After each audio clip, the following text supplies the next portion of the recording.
gihulagway ni Propeta Sirach unsa kagamhanan si Propeta Elias ug ang iyang successor nga si Propeta Eliseo, ug unsa may hinungdan nga grabe kayo ang ilang gahom nga ang tanang butang ilang mabuhat tungod kay grabe ang ilang pagtuo ug pagsunod sa ilang giila nga Ginoo nga mo'y ato sang giila nga amahan.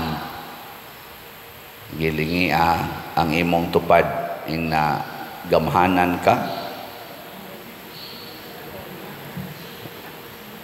Nya kita ra ba dali kay tang mailad sa pag-ingong tao raman gud ta, wa gid tay gahom. Ang gihisgutan sa atong unang pagbasa ni Propeta Sirach, gamhanan man sa ni Propeta Sirach, mga propeta to sila. Wala pa to sila ni angkon nga anak ko sa Ginoo. Propeta ra sila sa Ginoo, dili anak. Unsa nakano kagamhanan ang anak Dios Ginoo? Gamhanan maganing propeta nga sulugoon las Ginoo, samot na gyud ang anak sa Ginoo. Di ba? Nya, unsa may tan-aw ninyo sa inyong kaugalingon, anak mo sa Ginoo o sulugoon lang sa Ginoo? Tubag. Unsa man mo, anak mo sa Ginoo o sulugoon sa Ginoo? Di ra ba ka maumutubag? Ang una ginatong ibutang sunahuna nga kita anak sa Ginoo. Muna si Jesus ingon siya, magampo gani mo ing naani pagampo amahan namo. Gauna gyud ang dili ta pwedeng moampo ug ato gyud tan-awon ba ang gitudlo ni Kristo nganong iya man jung giuna pagsulti amahan namo nga naa sa langit. Tungod kay way kapuslanan ang tanan natong pagampo para ni Kristo ug mao na ni ang final basihan sa mga pagampo. Dili mapuslanon ug way kapuslanan ang atong pagampo ngadto sa Ginoo basta di ta moila niyang amahan. Mao nay iyang gustong i-emphasize, giuna gina pagsulti, wa maghimo og daghang pulong. Ang sentro gyud nga moila gid usa ta nga amahan nato ang Ginoo, kita mga anak. Ang sunod pangutana, unsa man ka, buotan ba ka o buangon nga anak? Kay di biasa tanang anak buotan. Nabiya gasigig tawag og papa, mama nimo, pero ang tanan nimong gisugo, supakon gyud. Pero gamama lang yapon, gapapa lang yapon. Ngilingay mong tupad ing naon sa man ka, buangon o buotang anak. Unya kay si Propeta Elias, Propeta Eliseo, buotan man kaayo nga mga anak. Bisag wa pa sila mutawag nga amahan, pero ang ilang binuhatan buotan. Ngano mang buotan man, kay gituman nila ang lain na sang gitudlo ni Kristo nga nag-ingon. Samanto, ug tumanon ang imong pagbuot dinhi sa yuta, ingon nga gituman kini didto sa langit. Ang buotang anak kanang motuman gyud sa pagbuot sa amahan, dili magsupak-supak. So dili sad mapuslanon ang atong pagampo kung kasigi lang tagdiktar sa Ginoo para sa ato mga panginahanglan. Kana bang magsige lang kag ingos Ginoo nga tagai in taon kog kwarta, mulampos unta ko sa pag-eskwela, ayuha ko sa akong sakit. Kung kana lang yung imong giampo, pero wa gani ka mangutana unsay imong kabubuton kay akong sundon, wa nay kapuslanang pag-ampua. Matud pa ni Kristo, mura ra kag pagano nga nagsigil ag multiply sa iyang mga pulong, siging multiply aron lang yun madkuha niyang iyang gipangayo.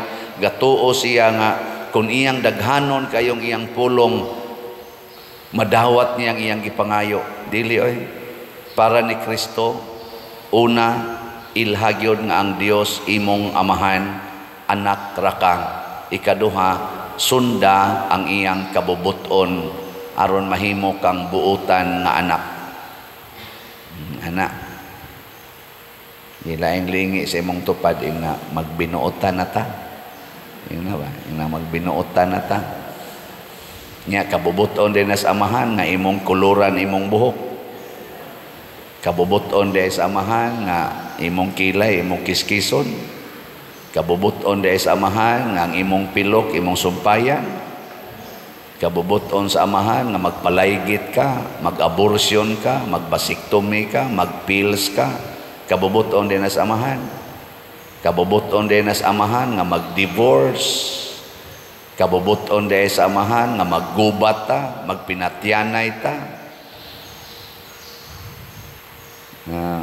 Gahapon niya karon murag ning kuag maayo ning daghan kay sa social media ang report nga nag-resign ang atong Vice Presidente isip DepEd Secretary. Mga maestra, unsa man nalipay mo, namakpak mo o naguol. Depende ninyo. Kanang pag-resign sa mga dagkong kuan nato mga opisyal sa gobyerno, sama ng Vice Presidente gyud nag-resign. Ang una gyud anang rason kay di na sila magkasinabot sa atong presidente. Mao ra gana. Ang una niyang gideklarar nga ning viral sadto sa atong social media, nakakita sad mo ana nga gipangutana siya naa pa batong ilang unit team nga naglandslide winner sa atong niaging national elections. Nga ang iyang tubag, ang unit team para tos eleksyon, humanamang eleksyon, ni serve na tos iyang purpose. In short, iyang gideklarar, wa na tong unit team, wa na sila magka-unite. Ang atong amahan sa atong nasod, mao ang presidente. Unya, ang kabubuton sa presidente, basig dili na kaayo ikasinabot niya, Vice Presidente, mo nang resign.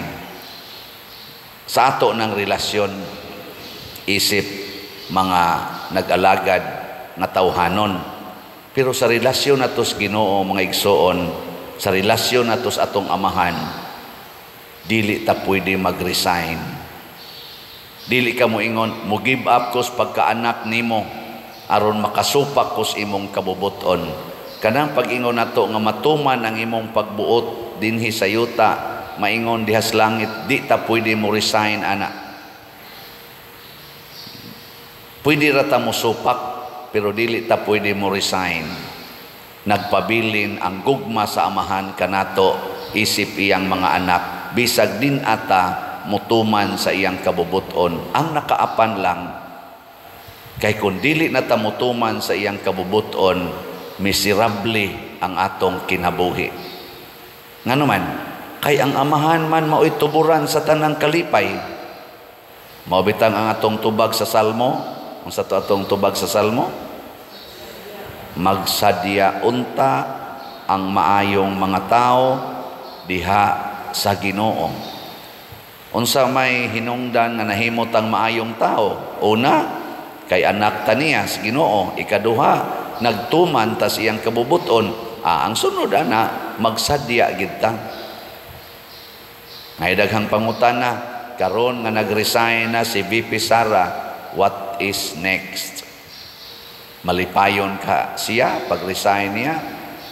Malipayon ka ha ang atong presidente nga nag-resign na ang iyang vice, isip cabinet member niya? Wata kay baw? Nga naman, kay kitang mga tao di man tatuburan sa atong kalipay. Kanang imong tupad, di man na mo ituburan sa imong kalipay. Kamo mga asawa, kanang inyong bana, di man natuburan sa kalipay, God. Kasakit man gina usahay. Kamong mga bana, nagtuo mo ka ng inyong asawa nga inyong giagbay-agbayan, inyo pa ng dulgan-dulgan diha, nagtuo mo maunay inyong kalipay. Jesus, sugod nagyaw-yaw ba na, luod na kay nagnaong.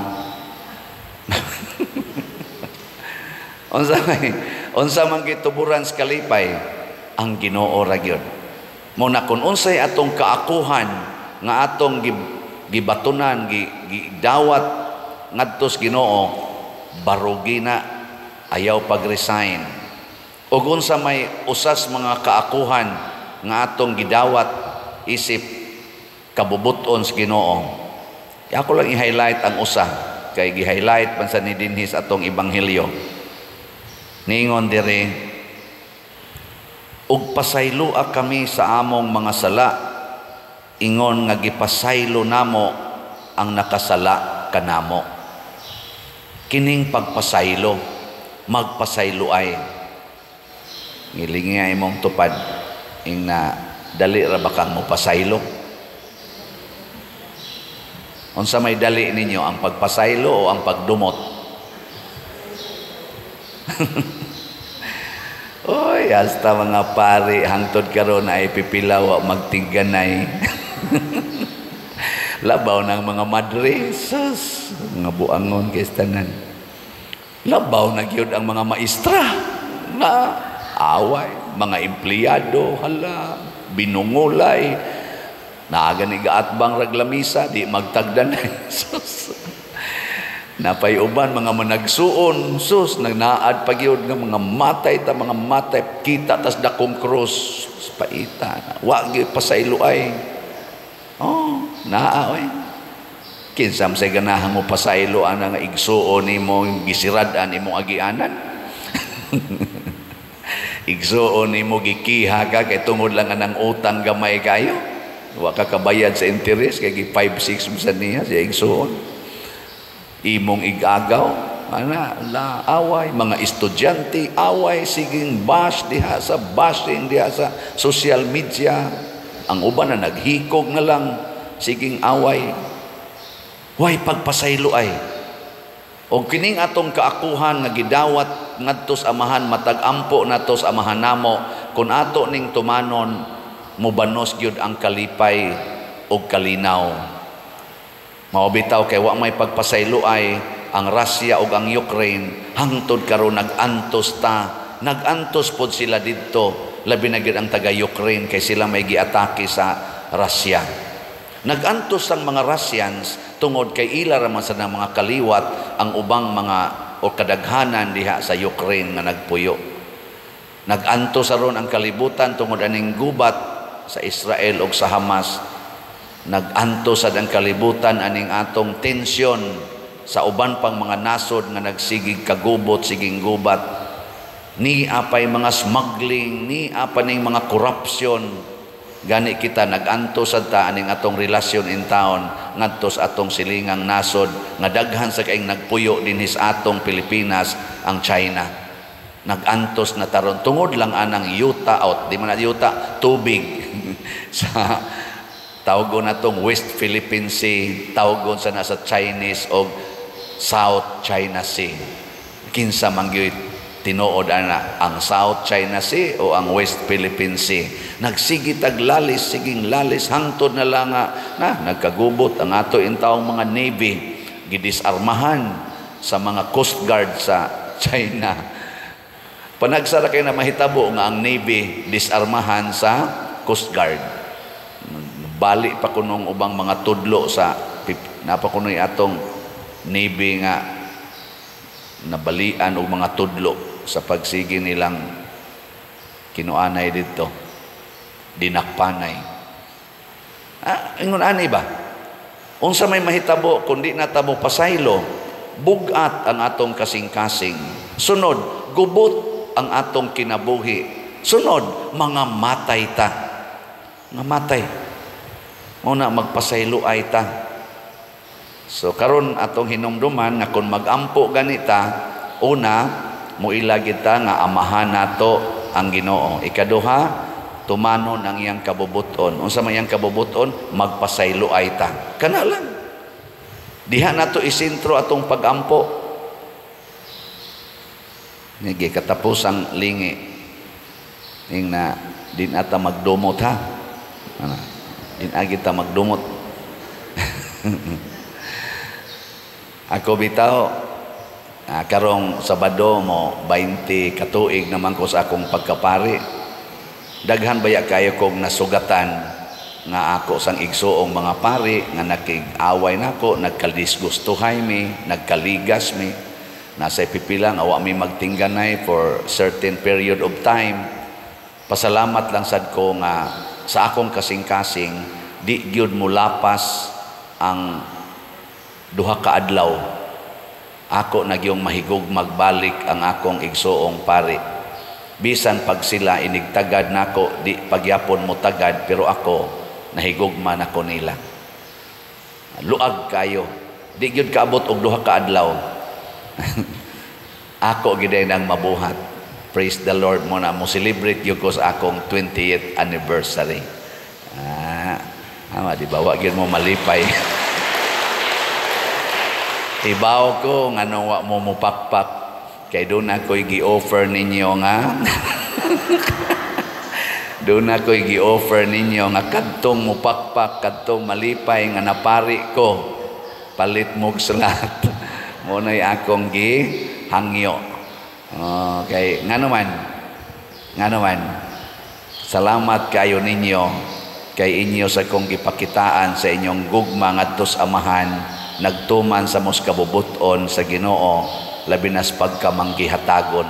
Usa man na sa atong kanini ang commitment sa amahan nga maghinatagay ta, di ta maginilugay. Nganuman kay kining atong nadawat mao ni ang grasya nga gihatag sa amahan matag adlaw. Mo nang kauban sa atong gihangyo ang kalan-o namo sa matag adlaw ihatag kanamo karong adlaw. Pero kita usahay, di gyud maghinatagay. Hasta pagani inang agianan, karsada na gyud, ato pag yung parkingan, di kita manghatag sa atong silingan og maayong agianan. Nganong ingon man ta anak kadaw, ang atong publiko, ang atong gobyerno, naghimog karsada, gisiminto pa, ikaw, imong parkingan, di na ka manghatag anang maong luna, nga design man unta na para sa kaayuhan sa publiko, wa kay batasan nga pagkaanak sa amahan. No? Muna kamo nindot gyud mog batasan kay namalit man gyud mog slot. Sige kuno be, proibahe kuno. Karong 22. June 22 karong Sabado. Sige kuno, proibahe kuno ninyo. Paliti kuno ninyo slot 1,500 ra gyud ang kantidad. 1,000 para sa MMHD, Mother Mary Healing and Deliverance, unya 500 para sa atong SBF DAG para aning atong kumbento. Nindota no? Atong pakpakan ang tanang namalit og slots. Praise the Lord. Congratulations. Lipay kay ko anak. Nakadugang na sa akong kadasig isip pare. Yes, 60 na akong edad. Kay na-ordain ko pagkapari, 40 akong edad. Nisod ko sa seminaryo, 31 akong edad. Pero, murag late. Ila kong tawgon og late vocation. Pero para nako, dili to late. Kay karon sa akong 20 years nga pag-alagad isip pare, malipayon kay kustanan. Di ba? Uban sa akong mga luha. Daghan man kog luha nga giagas bisan kay kaning parokya sa akong pagpuyo dinhi. Mulima naman ko katuig karong August 6. Oy, so perting luha na kong niagas ani dinhi. Pero wa lang ko manumbaling ana nganuman matuman ang imong pagbuot. Kanunay kong maningkamot nga manghatag bisan pag ni ay daghan dinhi or pipila din naman kay daghan pipila mga daw lang yapon kaayo. Sige lang yapon na kog hatag no? Kay mas importante ang pagtuman sa kabubuton sa Dios nga paghinatagay kamo, paghigugmaay kamo, pagpasayloay kamo. Kay kun ato ning tumanon mahimo gitang mabungahon. Atong iampo ang atong Vice Presidente BP Sara nga sa iya karong gihimong dako kayo nga desisyon o crucial kay nga desisyon siyang kinabuhi, magmalipayon o magpadayon siyang mabungahon. Ngato sang talahorong presidente, niini karong impact, niining maong desisyon sa atong sekretary sa DepEd, doon na sa donta siya'y alternative nga dili kaayo mahimong dunay tension sa atong departamento sa DepEd kay porting daghanang nanginahanglan og maayong leader ang atong mga estudyante, ang atong mga maestra, ang mga ginikanan nagsandig ni anang maong kaugmaon. Mao na iyampo na nato sa atong langit nung amahan. Sayod ta kita mga Filipinos, makabayan, makadiyos, sa panang usa, makatao. Ganahan ko sa statement ni BP Sara pagpaminaw nako, nag-effort ko no sila sa departamento nga dunay makabatang bansang makabata o batang makabansa. Ayan, na ba ito pagkasulti? Nindot, no? Nindot pagkasulti ba? May kay sila na mga words. Pero ang ato lang ang implementation. Hinaot pa unta, makatunta sa paghigugmaay, isip, usaragid ta ka, pamilya, anak sa atong langit nung amahan. Nya magpasaylo ay ta kung unsa may mga kasilo nga nahitabo sa atong kinabuhi.